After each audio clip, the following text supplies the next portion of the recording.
صاحب اصول کا مطلب ہوتا ہے کہ اگر اس کا ایک مصرع آپ کہیں الگ سے پڑھیں، ایک شعر آپ پڑھیں تو آپ کہیں کہ یہ محمد اظہار الحق کا شعر ہے. اگر یہ نہیں ہے تو پھر وہ صاحب اصول نہیں. محمد اظہار الحق کا کوئی مصرع کہیں سے آپ پڑھ کے 100 مصروں میں چھپا کر وہ مصرع رکھ لیجیے، وہ شعر رکھ لیجیے، آپ بتا دیں گے کہ یہ محمد اظہار الحق کا شعر. یہ ہوتا ہے صاحب اصول ہونا. اور میں سمجھتا ہوں کہ بہت کم ہمارے سماج میں بہت کم لوگ، یعنی یہ میں جھنڈے کے درد فساد کے طور پہ کہہ رہا ہوں کہ اس زندگیوں پر بھی نہیں گنی جا سکتی جو صاحب اصول شاعر ہیں اردو کے. اور یہ آج کے لیے یہ جو ہم لوگ کہتے ہیں ہمارے عہد حاضر جو ہے وہ ہماری زندگیوں تک نہیں. ہم جسے کہتے ہیں فرض کیجیے ہم یہ کہیں کہ بھائی پوسٹ فیض تب وہ سے حاصل ہو گئے. اب یہ جو وہیں بیٹھے یہ ہمارے ہمس رہے، یہ جو باہر بیٹھے ہوئے یہ ہمارے ہمس رہے. یہ جو محمد اظہار عمر میں ہم سے چھوٹے ہوں گے ہمارے ہمس رہے. اس لیے کہ 10-20 سالوں کا فرق جو ہوتا ہے وہ اصلی ادب میں نہیں ہوتا. اور اظہار جس گروہ شعری سے 70 کے بعد والی جو دہائی ہے اس کے بارے میں میرا خیال یہ ہے کہ اردو ادب کی تاریخ میں 70 کی دہائی بہت مستحکم شعر کہنے والوں کی دہائی ہے. اور اس میں اپنا قد و قامت نکالنا، مختلف نظر آنا اور صاحب شخصیت اور صاحب اصول نظر آنا بڑا کام تھا. اور ظاہر ہے کہ انہوں نے ان کے 4 مجموعے ہیں، مگر کوئی صفحہ ایسا نہیں ہوتا جو آپ کو روکتا نہ ہو. آپ ان کو سرسری نہیں پڑھ سکتے. آپ کو ان کو پڑھنے کے لیے اور ان کی تفریح کے لیے بہت سے مطالبات ہیں. آپ کو اسلامی تاریخ سے واقف ہونا پڑے گا. ابھی انہوں نے درد کا خلین اور فرض کی چٹائیاں، اور یہ چٹائیاں جو ہیں یہ صرف یہ جو آزادوں میں ملتی ہیں یہ وہ چٹائیاں نہیں ہیں. یہ ایک پورے سلسلے کو ڈپینڈ کرتا ہے، تصوف کے سلسلے کو ڈپینڈ کرتا ہے، عرفانیات کے سلسلے کو ڈپینڈ کرتا ہے. ان کا جو پس منظر ہے. اچھا یہ بھی ایک بالکل مدانہ بات ہے، بلا شبہ یہ صاحب فضیلت بات ہے کہ بزرگ اور ان کے صاحبان کی فضیلت کر رہے تھے. ان کا بڑا مرتبہ تھا، مگر ہم نے بڑے بڑے مرتبے والے لوگوں کو بہت ہی خراب حال میں دیکھا ہے. اور انہوں نے شعر بھی کہے، ان کو اچھے شعر بھی کہیں، لیکن یہ ان کا جوہر ذاتی ہے. انہوں نے مجھ سے اقتصاد کیا.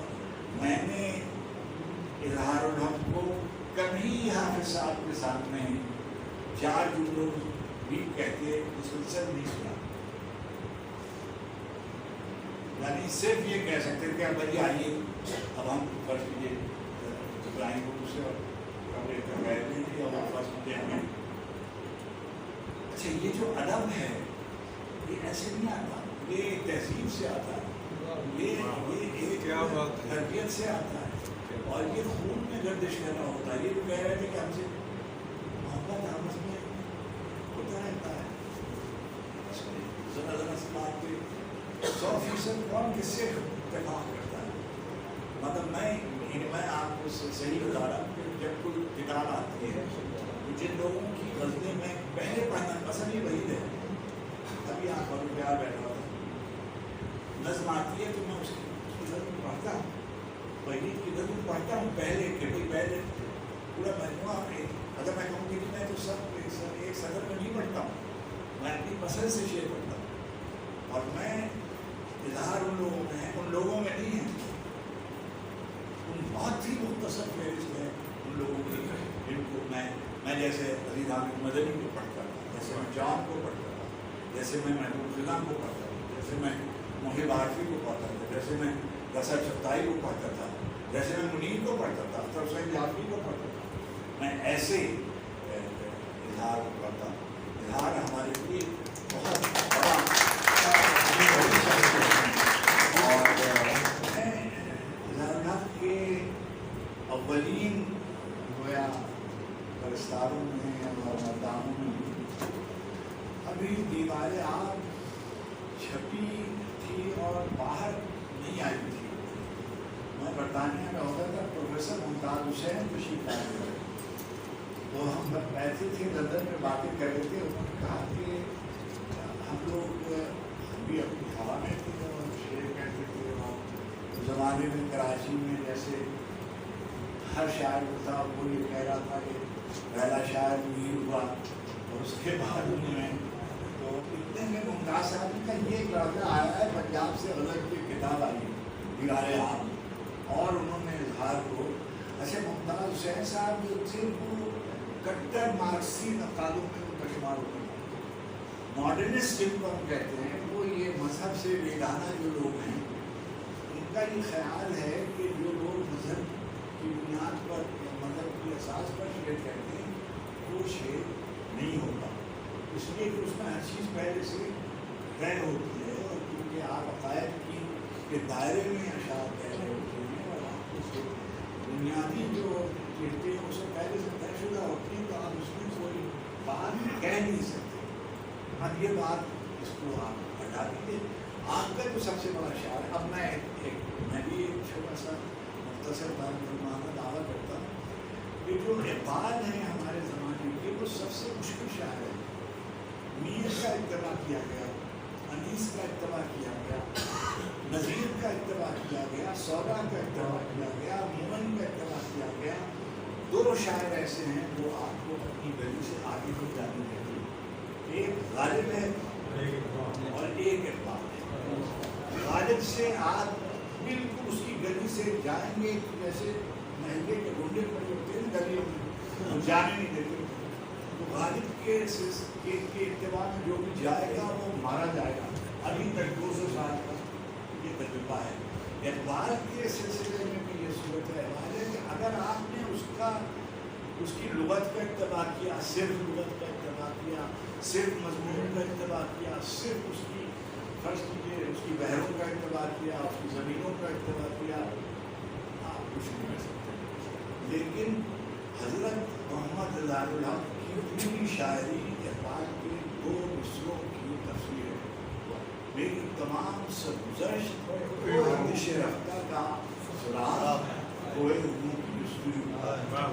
ان کا مکہ، مدینہ، غرناطہ، دمشق، بصرہ، بغداد، دلی، لاہور، تاجکستان، ماوراءالنہر کے شہر ہیں، آبادیاں ہیں، اور جو ان کی زندگی ہے وہ سب ان کی زندگی ہے، وہ سب ان کی میراث ہے.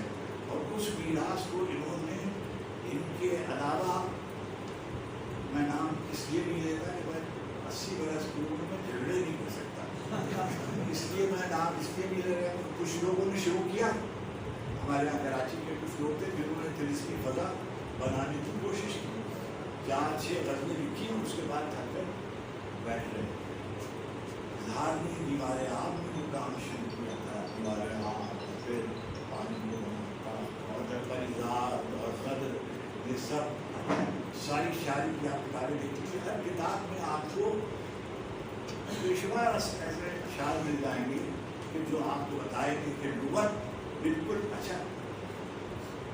بہت سے لوگ غریب لغت سے ابتدا سے تازگی پیدا کرنا چاہتے ہیں. ایک قبیلہ ہمارے یہاں غزل گویوں میں ایسا پیدا ہو گیا ہے کہ جو پرانے لفظ لا کر اور اپنی غزل میں گھیر دیتا ہے اور یہ سمجھتا ہے کہ اس میں کوئی تازگی پیدا ہو سکتی ہے. ایسے تازگی نہیں پیدا ہوتی ہے اگر آپ کے اندر روح میں اتر کر وہ اس سے دوبارہ نہیں متشکل ہوتے ہیں. ابھی آپ نے غزلیں سنی، ابھی دیکھیے کتنی چیزیں ایسی استعمال کرتے ہیں یہ اپنی زمین کی، اپنی زبانوں کی، اپنی تہذیب کی، اسلامی تہذیب کی، بر صغیر کی تہذیب کی، ماوراءالنہری تہذیب کی اور ہندوستانی تہذیب کی. مگر وہ تاریخ آپ کو نہیں بیان کر رہے ہیں، اس کو شعر بنا کر اور جو جوانیات شعر ہیں اس کے ساتھ آپ کو پیش کر رہے ہیں. دوسری بات یہ ہے ضروری نہیں ہے کہ میرے نوجوان دوست بیٹھے ہوئے ہیں، کسی بھی آدمی کے تعین قدر کے لیے ضروری نہیں ہے کہ 100% آپ اس سے اتفاق کرتے ہوں، لیکن آپ پر یہ واجب آتا ہے، لازم آتا ہے کہ آپ اس کے ورلڈ ویو کو جانیں، وہ جب شعر لکھے گا تو آپ کے لحاظ سے نہیں لکھے گا، وہ اپنا شعر لکھے گا. آپ اپنے آپ کو اس کی تفہیم کے لیے تیار کریں اور آمادہ کریں کہ آپ اس کا شعر پڑھیں گے. ورنہ آپ فرض کیجیے، میں ایک بات کہتا ہوں، آپ میرا بھائی کو نہیں سمجھ سکتے، آپ ملٹن کو نہیں سمجھ سکتے، آپ ڈانٹے کو نہیں سمجھ سکتے، آپ گوئٹے کو نہیں سمجھ سکتے. اس کے لیے ان کا جو ورلڈ ویو ہے وہ نہیں ہے جو آپ کا ورلڈ ویو ہے. تو ان کی تفہیم کے لیے اور ان کے تعین قدر کے لیے آپ کو انہیں جاننا پڑے گا. اسی طرح اظہار الحق کو آپ پڑھیں گے تو آپ کو اسلام کی تاریخ سے، اسلامی روح سے واقف ہونا پڑے گا. مثلا ان کی نعتیں جو ہیں ہمارے یہاں معاف فرمائے گا، وہ معاف کر ہی دے گا، سچی بات کہوں گا. اس لیے کہ بے شمار نعتیں لکھی جا رہی ہیں، اللہ ان کو ثواب دے گا. لیکن شعر میں ان کا اگر ہم نقد کریں گے تو ہم ان کو جمالیات شعر کے پیمانے پر دیکھیں گے. نعت بڑا موضوع ہے، بڑا مضمون ہے، مرثیہ بڑا مضمون ہے، لیکن اگر آپ جمالیات شعر کے حوالے سے نہیں لکھیں گے تو ہم آپ کو اس کی داد نہیں دیں گے. مولوی صاحب آپ کو سوال کی تلقین کریں اور آپ کو امتحان کرائیں، ضرور کرائیں. لیکن میں شعر کی داد دیں. اب انہوں نے جو نعتیں آپ کو سنائیں، جو نعتیں انہوں نے لکھی ہیں، میں سمجھتا ہوں کہ شاید زیادہ مجموعوں میں ملا کر 10 نعتیں ہوں، لیکن وہ 10 نعتیں جو ہیں وہ ہمارے یعنی ادب کی بہت ہی معتبر اور مستند گواہی ہے کہ روحانی جہاد پر اعلیٰ درجے کی شاعری کی جا سکتی ہے اور اظہار کی شاعری اس کا جواب فراہم. بالکل اسی طرح سے جو مسلمان، یعنی میں ان کے بسرا و بغداد والے تاریخی جو تصورات ہیں اس سے میں اتفاق نہیں کرتا ہوں، میں اس کو کسی اور خانے میں رکھتا ہوں. لیکن میں یہ سمجھ سکتا ہوں کہ مسلمانوں کے عروج کے جو منابع تھے، جو ان کی نشانیاں تھیں، ان کا اعتراف کرنا اور ان کی بازگشت، ان کو یاد دلاتے رہنا. کم از کم آپ سوچتے ہیں کہ بھائی 2 غزلیں میں نے تلے اوپر ان کی لکھی بسرا و بغداد والی، میرا دل آپ یقین کیجیے گا کہ خون کے آنسو رو رہا تھا. ظاہر ہے کہ بسرا و بغداد جو ہے وہ تباہ کر دیے. پورا عراق، شام، جہاں مسلمان ہیں وہاں تباہی کر دی گئی. بصرہ اور بغداد، وہ بصرہ اور بغداد کے جو شہر ہیں یہ بھی ہیں، لیکن یہ وہ سب تمام مسلمانوں کی بستیاں ہیں. اس سے وہ سب مراد ہیں جو کی ایسا تباہ کر دی گئی. تو جو المیہ ہے وہ عالم اسلام کی ظلم حالی ہے، جس کے بارے میں محمد اظہار لکھتے رہتے ہیں. بہت مبارک احمد، دیکھو تمہاری شاعری تمہاری پہچان ہے، مگر اب تمہارے تعارف میں یہ ایک کتاب بھی شامل ہو گئی. کہ میں نے احمد حسین مجاہد نامی ایک شاعر نے محمد اظہار اللہ کی شخصیت پہ کتاب لکھی تھی. میں نے دیکھا اچھے سب شاعر ادیب بیٹھے ہوئے. اب جو لوگ نہیں آئے یہ ان کی بد نصیبی اور بدقسمتی ہے کہ وہ آج کی اس تقریب کی شریک نہیں ہوئے. پروردگار عالم کی صحت، سلامتی اور ان کے بعد ہمارے ابھی میں ان کی ہر چیز پڑھتا ہوں. میں اسے کرنے لگا تھا ابھی انہوں نے اپنے مناسب کی نسبت سے اس قدر اچھا شعر لکھا ہے کہ میں آپ کو یاد ہے جو سنا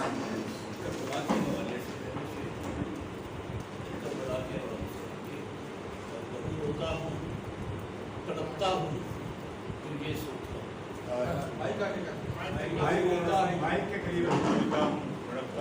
روتا ہوں، تڑپتا ہوں تو یہ سوچتا ہوں کس قدر ہے مجھے محبوب نواسا ملا.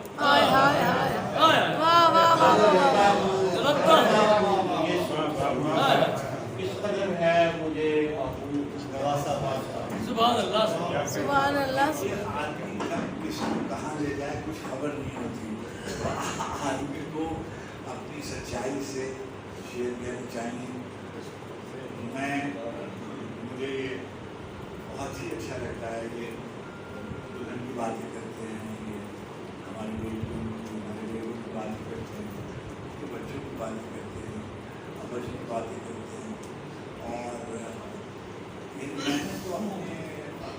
ملاقاتوں کے دوران میں نے ان کو کسی شاعر کے خلاف یہ ہیں خلاف بات ہو میں نے نہیں ان کو کبھی محبوب ظفر اس کی برائی دے سکتا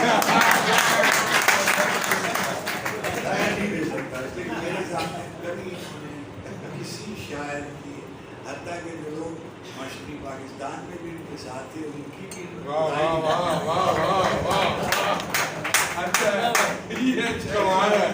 آپ شاید تصرف ہیں اللہ کو سلامت رکھے بہت ہی آپ دیکھیے ایسی گرمجوشی اس قدر جمی ہوئی محفلیں کہاں ہوتی بہت ہی یادگار محفل یوسف آپ کو بھی بہت مبارک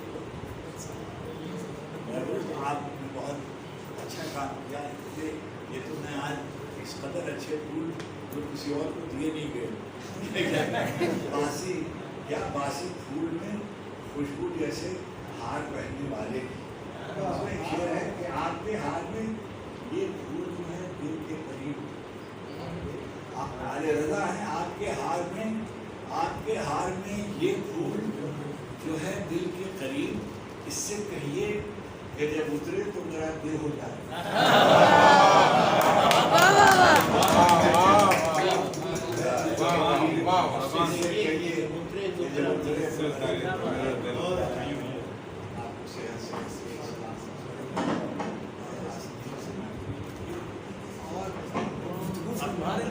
My